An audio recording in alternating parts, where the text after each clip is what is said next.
ವರ್ಷದ ಈ ಒಂದು ಹೊಸ ದಿನದಲ್ಲಿ ದೇವರ ವಾಕ್ಯಗಳನ್ನ ನೋಡುವಂತವರಾಗಿರೋಣ.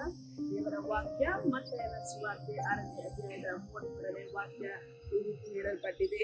ನೀವು ಮೊದಲು ದೇವರ ರಾಜ್ಯಕ್ಕಾಗಿಯೂ ನೀತಿಗಾಗಿಯೂ ತವಕ ಪಡಿರಿ, ಇವುಗಳ ಕೂಡ ಅವೆಲ್ಲವೂ ನಿಮಗೆ ದೊರಕುವುದು. ಹೌದು ಪ್ರಿಯರೇ, ದೇವರು ಹೇಳುತ್ತಿರುವಂತಹ ಒಂದು ವಾಕ್ಯ ಇದಾಗಿದೆ.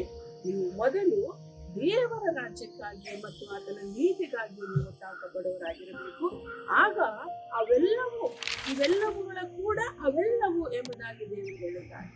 ಅಂದ್ರೆ ನೀವು ಯಾವ ಕಾರ್ಯಗಳನ್ನೆಲ್ಲ ಪ್ರಾರ್ಥನೆ ಮಾಡ್ತಿದ್ದೀರೋ, ಏನೆಲ್ಲ ನಿಮಗೆ ಬೇಕಾಗಿದೆಯೋ ಅವೆಲ್ಲವನ್ನು ಕೂಡ ದೇವರು ನಿಮಗೆ ಒದಗಿಸಿ ಕೊಡುವಾತನಾಗಿದ್ದಾರೆ. ಆದರೆ ಅದಕ್ಕಿಂತ ಮೊದಲು ನಾವು ದೇವರ ರಾಜ್ಯಕ್ಕಾಗಿಯೂ ಆತನ ನೀತಿಗಾಗಿಯೂ ತವಕಪಡಬೇಕು ಮತ್ತು ಅದನ್ನು ನಾವು ಕಂಡುಕೊಳ್ಳಬೇಕು.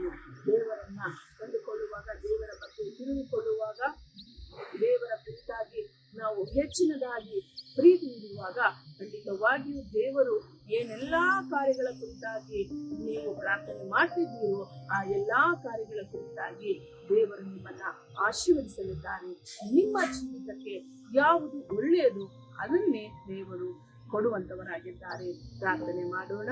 ಸ್ತೋತ್ರ ಸ್ವಾಮಿ, ಕರ್ತನೇ, ಈ ದಿನದಲ್ಲಿ ಯೇಸುವಾ ಈ ಒಂದು ಕಾರ್ಯಕ್ರಮವನ್ನು ನೋಡುತ್ತಿರುವಂತಹ ಪ್ರತಿಯೊಬ್ಬೊಬ್ಬರನ್ನು ನೀವು ಆಶೀರ್ವದಿಸಿ, ಮೊದಲು ಕರ್ತನೆ ನಿನ್ನ ರಾಜ್ಯಕ್ಕಾಗಿಯೂ ನಿನ್ನ ನೀತಿಗಾಗಿಯೂ ತವಕ ಪಡಿರಿ ಎಂಬುದಾಗಿ ನೀವು ಹೇಳಿರುವಂತಹ ವಾಕ್ಯದ ಪ್ರಕಾರವಾಗಿ ನಾವೆಲ್ಲರೂ ಕೂಡ ಅಪ್ಪ ನಿನ್ನ ರಾಜ್ಯಕ್ಕಾಗಿಯೂ ಸ್ವಾಮಿ ನಿನ್ನ ನೀತಿಗಾಗಿಯೂ ತವಕ ಪಡುವಂತಹ ಮಕ್ಕಳಾಗಿ ನಮ್ಮನ್ನ ಮಾರ್ಪಡಿಸಿ ನಮಗೆ ಬೇಕಾಗಿರುವಂತಹ ಎಲ್ಲಾ ಕಾರ್ಯಗಳನ್ನ ಅನುಗ್ರಹಿಸಿ ಕೊಡಬೇಕಾಗಿ ಯೇಸು ಕ್ರಿಸ್ತನ ನಾಮದಲ್ಲಿ ಪ್ರಾರ್ಥಿಸಿ ಬೇಡಿ ಹೊಂದಿದ್ದೇವೆ ಕರ್ತನೆ.